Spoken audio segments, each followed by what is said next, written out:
about the set furniture, it's actually really hard to picture furniture, right? Easy to picture chair. And then the question is, when I get down to folding chair, it's really hard to describe sort of the additional attributes that are being added onto it, such that I'm now differentiating it from chair. And somewhere in this middle space is sort of the sweet spot. And it seems to me that the types that are working extremely well within Freebase, the ones that have sort of these bright lines, are things that fall into these natural categories.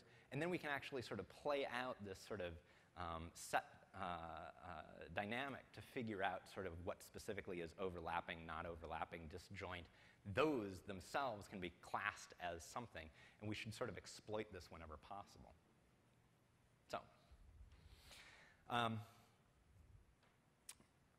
we've still got a bit of time to chat about this, so this is good.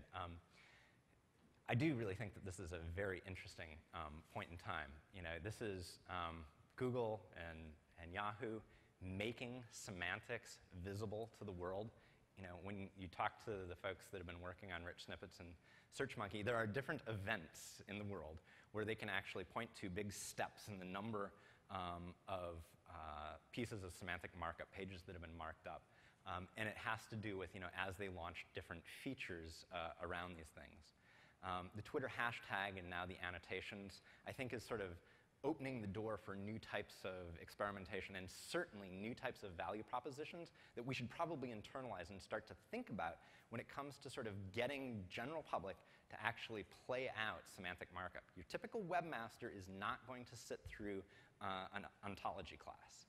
But yet we're asking them to sort of mark up their content in some meaningful way so that we can do interesting things with it.